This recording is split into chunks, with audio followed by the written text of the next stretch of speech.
Hello everyone and welcome to the channel. I'm back to break down this 12-game slate on DraftKings and FanDuel. Before we get into it, if you could please just hit the like button, hit the subscribe button, and hit the notification bell so you won't miss any future videos that I release. I'll be here all season long breaking down these MLB slates, helping you to become a better MLB DFS player, as well as helping you on a daily basis of getting those best plays in your lineups. You can follow me over on Twitter at KJK_DFS, and I have released multiple MLB packages over there on Patreon, linked in the description, so go ahead and check those out, linked below. So with that being said, let's go ahead and start breaking down this slate. As always, the first thing that I like to do is sort my sheet by strikeout rate. It's fantasy sports. We get points for strikeouts. And when looking at the slate, the top guy on the slate is that Yu Darvish. He comes in with a 31.1% K rate, taking on these Cleveland Indians. Yu Darvish has been very solid this year. He has a 13.3% swinging strike rate, 36.2% K rate against righties, and then a 26.6% K rate against lefties. So we do prefer him in right-handed heavy matchups if at all possible, but he is Yu Darvish. He's just solid across the board. And he gets to take on the Cleveland Indians today, which isn't exactly the most ideal matchup, but when you're dealing with a guy like Yu Darvish, he is somewhat matchup proof, and he comes in at an 11.3K price tag. So definitely a top option on the slate, tops the slate in strikeout rate. Definitely a guy you're going to want to have interest in today. And then his friend Carlos Carrasco on the other side is also someone you'll want to have interest in today. He comes in third on the slate in strikeout rate, taking on the Chicago Cubbies, which many people don't know. Chicago is actually, I was looking at my team hitting data sheet before the video, and they come in the bottom three for strikeout rate, and the bottom three strikeout rate against right-handed pitching. So Carlos Carrasco, a guy that has a 29% K rate, I think we can go ahead and play him and feel pretty good about it today. He has a 14.9% swinging strike rate, a 30% K rate against those righties, and then a 27.9% K rate against lefties. And he's good in the ground ball, the fly ball, the WOBA, and all those categories as well. The worst categories are showing up as a light shade of orange on my sheet, which is still very respectable. So Carlos Carrasco, as I had mentioned, the matchups there, I'm interested to see who's favored in this game. But regardless, both these guys are big-time options on the slate today. Third guy that I have to mention, however, I had mentioned the matchup with the Chicago Cubbies for Carlos Grasco in the strikeout rate. The Milwaukee Brewers are actually last in the league in strikeout rate, and they have not been good. They just got no hit, and I think we can go ahead and target them today in an elite pitcher in Jack Flaherty. Jack Flaherty has a 29.4% K rate, a 13.6% swinging strike rate. Very respectable in the ground ball, the fly ball, the walk rate, and the hard hit rate. He has a 33.7% K rate against right-handed hitting, and then a 25.3% K rate against lefties, but the slugging and all that stuff is still very good. So Flaherty's going to get a big strikeout boost in this matchup. And when looking at the Vegas lines, he does come in as a 148 favorite, so Vegas likes him to pick up the win as well, which we always like to see because we like to target pitchers in our fantasy lineups that are going to get the win. We get points for that. And then Jack Flaherty comes in at a 9.4K price tag compared to the 10.5 and 11.3 price tag that we talked about with Carlos Carrasco. So you're getting a better matchup and you're getting a discount. So I think Jack Flaherty, definitely a top priority of mine today, alongside his friend Carlos Carrasco, as I had mentioned at the top. However, Jack Flaherty definitely number one. The matchup's just too good. And when you combine the matchup and you combine his stuff, I like Jack Flaherty a ton today. Moving further along, Matthew Boyd gets to take on these Kansas City Royals, who also strike out a ton. Matthew Boyd's a guy that has a high strikeout rate, but he has a very, very bad hard hit rate problem. You can see the ground ball and the fly ball category are very bad for him. And then you go over to his splits against righties. He gives up a 475 slugging, which isn't the greatest, a 31.4% ground ball rate. He just allows the ball to be hit in the air way too much. But he does have a 25.7% K rate, and then against the lefties, it bumps up to a 28.7, and he's much more respectable. So Matthew Boyd, a guy that we could definitely have interest in today just because of his strikeout stuff in the matchup. And when we're looking at the Vegas totals for both of these teams, they both only have a 4.25 implied run total, so not expected to be the highest scoring game. And that makes me like Matthew Boyd even more because he is a very risky pitcher. As I mentioned, he does give up a lot of hard contact, but the strikeout rate's there. And anytime we can target him against a lineup that strikes out a lot and the Vegas totals are agreeing with us, that's when I start to like Matthew Boyd because anytime he's in a matchup that's a little bit iffy, I don't really like to go there. However, he's always going to be low owned if that's the case, and he always does have the upside. He's one of those guys. He's going to be risky, but it could pay off in a big way for you. And today, taking on this Kansas City Royals team, I do think I can go ahead and promote him at the AK in the mid-range due to his matchup and his strikeout stuff. So Matthew Boyd, a guy to have interest in today. Dane Dunning comes in next on the list. He only has a 20 innings pitch sample size, top prospect for the Chicago White Sox. Not really sure if we want to go there today, taking on this Minnesota Twins team, because although he has a 25.9% K rate and he has looked very good, this Twins team is very solid up and down. So he's definitely an option. It's just we have to weigh all of our options in the same price range as him, and he comes in at 7.6, a little bit cheaper than Matthew Boyd, who we just discussed. And he has to take on a Minnesota Twins lineup that's very good up and down. So the talent's definitely there with Dunning. Not saying to not play him, just giving you a little bit of a disclaimer on what he's dealing with. But when you look at his numbers early on, he's been very, very impressive. He has a 15.4 swinging strike rate. The ground ball and the fly ball stuff has been tremendous.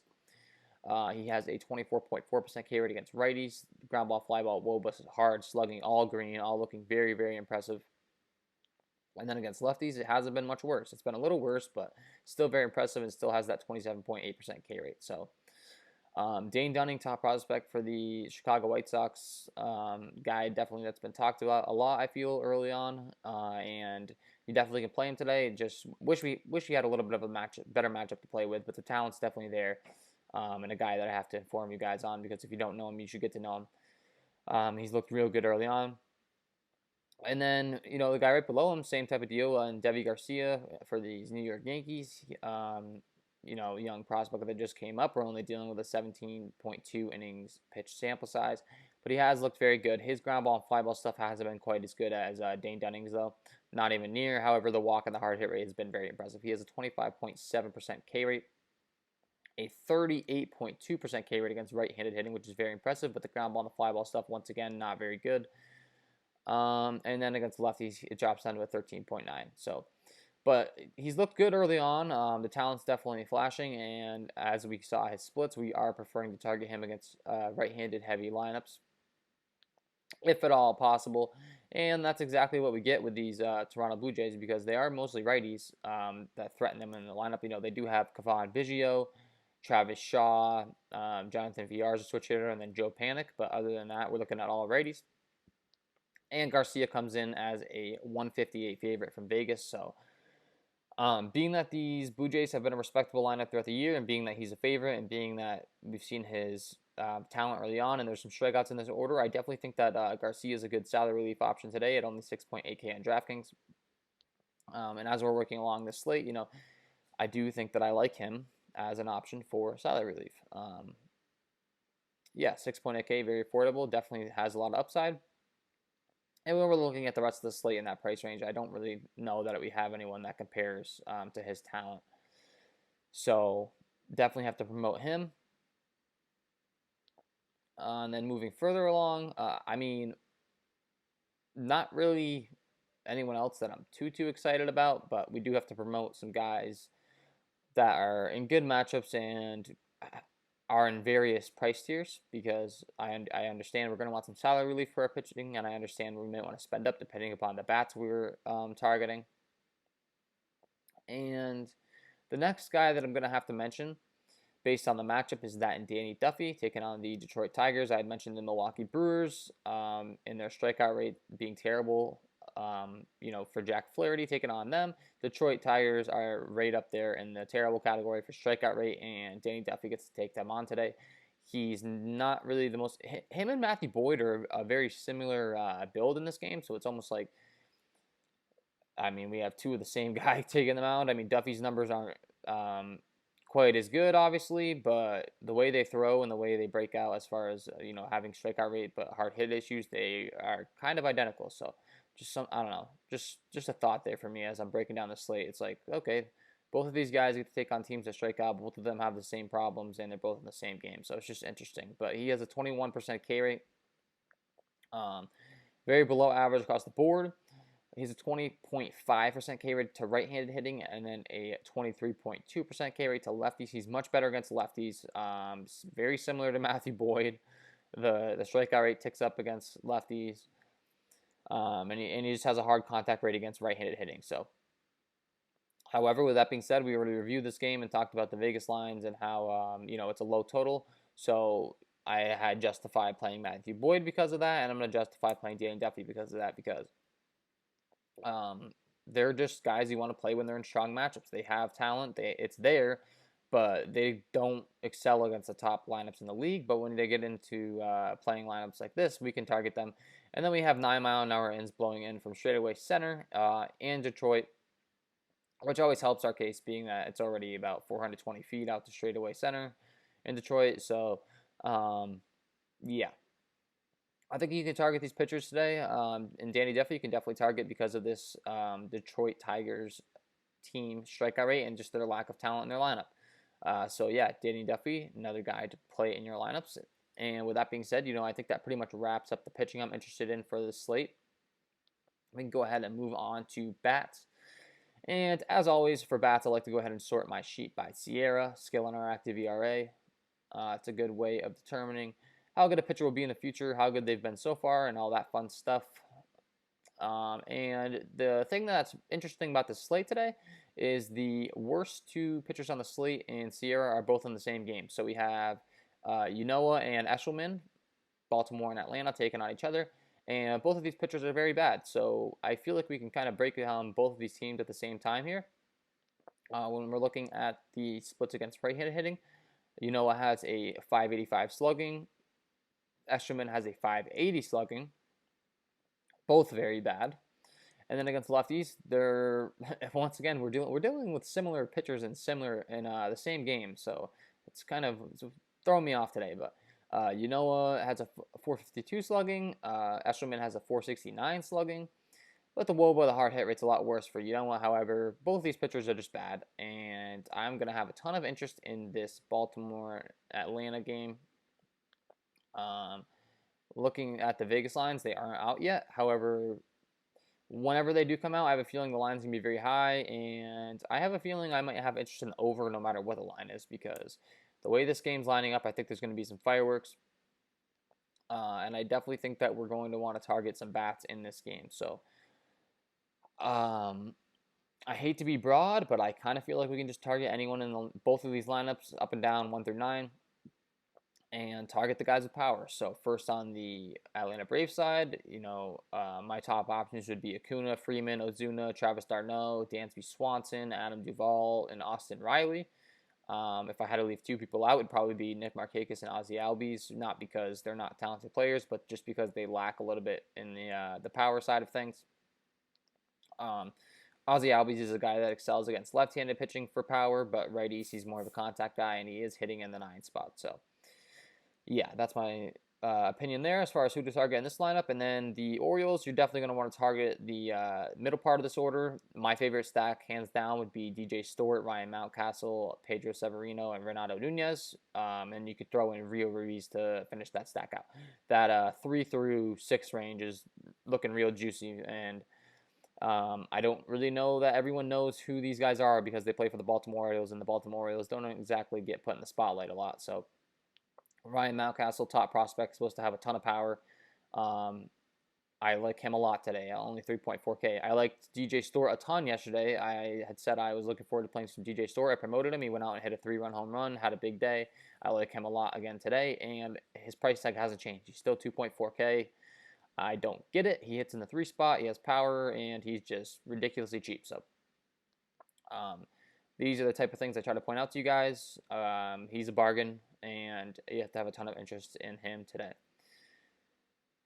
Okay, so moving further along, the next spot that we're going to want to target are these Oakland Athletics taking on Antonio Senzatella, and I think for obvious reasons, because Oakland's going into Coors Field.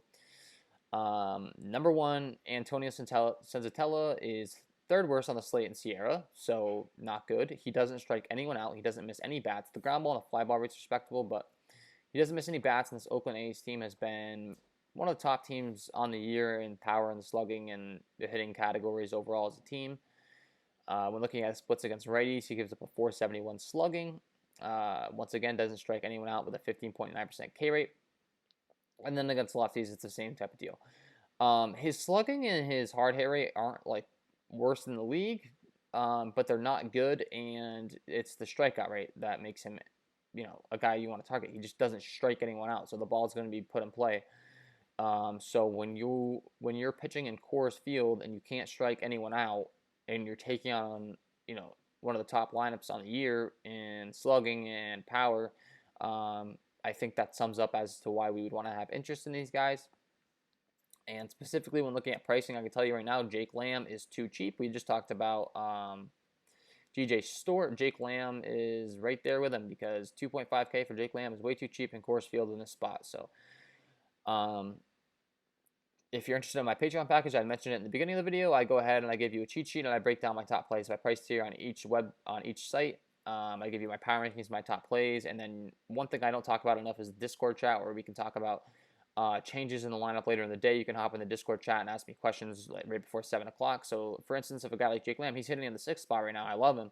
I mean, if he gets bumped up to the 3 spot, I'm going to really like him. Just stuff like that. The list goes on and on for stuff that can come out before lock that I can't update after the video. So, a little perk of joining over there. And yeah, that's my ramble on that. But just an example, Jake Lamb, 2.5K, love him in the 6th spot. If he gets bumped up, I'm going to love him even more. So keep an eye on where Jake Lamb's hitting in this lineup. But overall, you just have to like every single guy in this lineup. I mean, Tommy LaStella, ton of power, Marcus Semien, Robbie Grossman, Matt Olson, Mark Canha, Laureano, Sean Murphy is a catcher I'd have a ton of interest in. He fills in the catcher spot, and he has a ton of power. Then you could throw in Machine if you would like.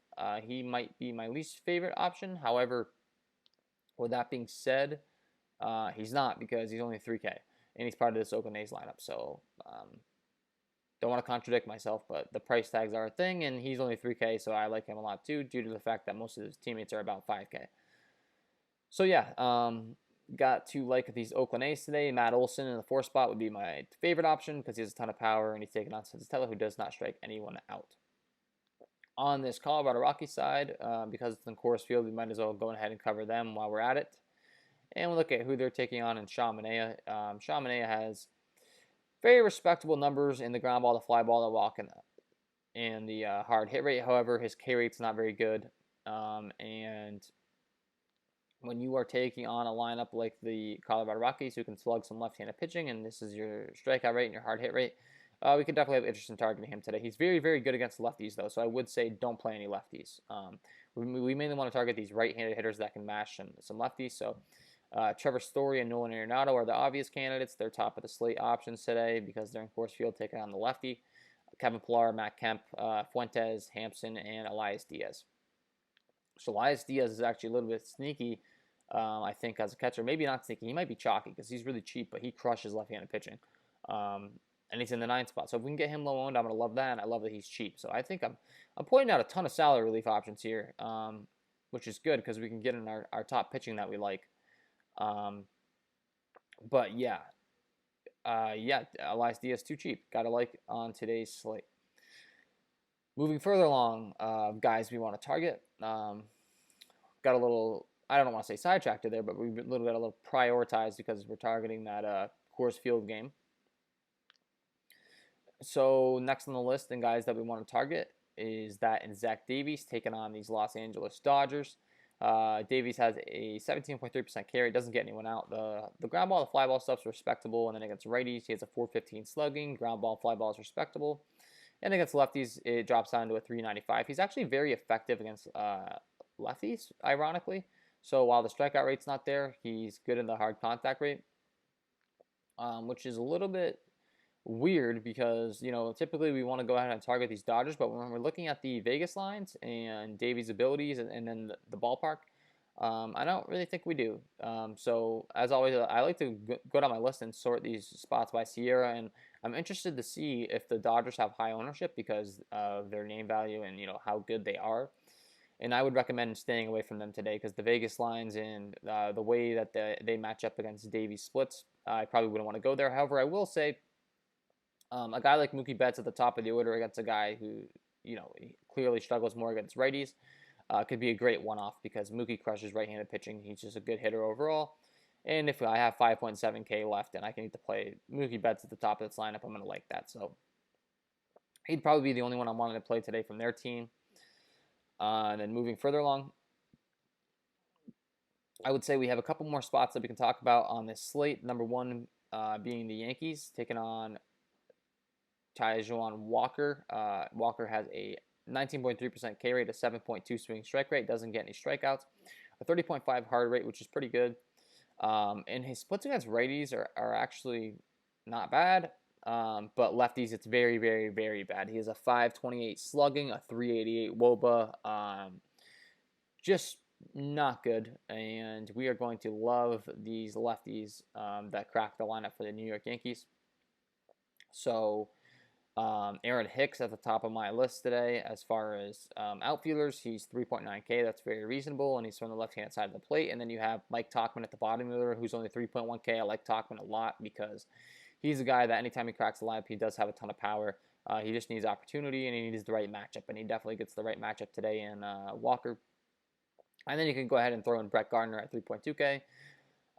He has not been the best this year, but being that the matchups there and the strikeout rate dips down against left-handed hitting, I think that we can have some interest in Brett Gardner today. So yeah, this Yankees lineup is mostly right-handed heavy. When looking at Walker splits, that does kind of dampen the appeal a little bit for them, because if they were all lefties, we'd really like it, but they do have a 4.96 implied run total, and they do have some lefties that I'd like to target, mainly Aaron Hicks and Mike Tauchman. So yeah, just breaking down the worst pitchers on the slate from these splits categories, and moving further along on that when we're looking at these splits. Well, we'd already talked about and Eshelman. They're the obvious candidates at the top of the slate, but we do have one more spot that I want to talk about that's I think a sneaky spot. I don't think it's going to get a lot of ownership. And I say one more spot. We're actually going to go over two, because there's two guys that struggle against lefties. So first, Jake Arrieta. Taking on these New York Mets. Arrieta is a guy, when looking at his splits and his numbers, the K rate's not the greatest. The ground ball and the fly ball stuff's pretty good. But then you look at his splits, and it's mostly weighted on the righties, because he's very good against righties, but he's very bad against lefties. So these New York Mets lefties I'm going to love today. And when looking at their lineup, well, first of all, Philadelphia is a great ballpark to hit in, so I'm going to go ahead and say that. But second of all, these Mets definitely have these lefties to match up with the splits. Brandon Nimmo, Michael Conforto, Dominic Smith, Robinson Cano, Jeff McNeil, Jimenez, all guys that I'll have interest in. Nimmo and Conforto are I love them, and then Dominic Smith has a ton of power, and Robinson Cano has a ton of power. So I really like these New York Mets today. It took us a while to get to them, breaking down these bats, but I want to make sure that's very clear. These lefties are in a great spot, and I love these New York Mets lefties, so make sure you get those guys in your lineups. Yeah, can't talk about them enough. I think I showed you the splits. I think I gave you the reasoning, and then my last guy to target is Tyler Anderson, taking on the Seattle Mariners. Tyler Anderson, a very below-average pitcher. He has a 457 slugging against righties, and not good. He's very bad across the board. And then against lefties, he actually gets worse. It's a 530 slugging. But yeah, we can just target him with anyone, really. And we're going to want to target him with the main candidates in this Seattle Mariners lineup. I think they'll probably be low-owned, and I think that I'm going to love them even more, because they do have some guys that can crush lefties. They got Ty France, Kyle Lewis. Kyle Seager is a very sneaky good play. I like Kyle Seager a lot today. I mentioned the splits. And Kyle Seager actually does pretty well against left-handed pitching, so I like him. Evan White, Luis Torrens, Phillip Ervins. This Seattle Mariners team has kind of just formed into they're not good, but they're just lefty masters. So anytime they get to take on a lefty, it's almost like just throw them in your lineups, and they're cheap. So I definitely have a lot of interest in the Seattle Mariners. You can get Evan White in this middle of this order for 3K. You can get Luis Torrens for only 2.1K at the catcher position. You can get Phillip Ervin for only 2.1K in the outfield. And then you can get those top options at the top of the lineup in Dylan Moore, Ty France, Kyle Lewis, and Kyle Seager. That four right there is looking real good today. I like that stack. That'll be the last one that I go over today. So I really like this slate from a salary relief aspect. There's a ton of salary relief options. There's a ton of pitching options. I think it's a great one to play. And I think I covered all of this good stuff. So a quick little overview of what I've gone over today. I love these New York Mets lefties taking on Arrieta. I like the New York Yankees lefties taking on Taijuan Walker. I like both of these pitchers in this Detroit Tigers Kansas City Royals game, Dane Dunning and Matthew Boyd. They both come with the same territory, strikeout upside, but hard contact issues, and I think they both have a matchup where we could take advantage of not having to worry about that. This Atlanta Braves Baltimore Orioles game is going to be a ridiculous hitting spot. Both of these teams got to love them. This Orioles team in the center of the order is very cheap, and I think they're a great stack to throw in today.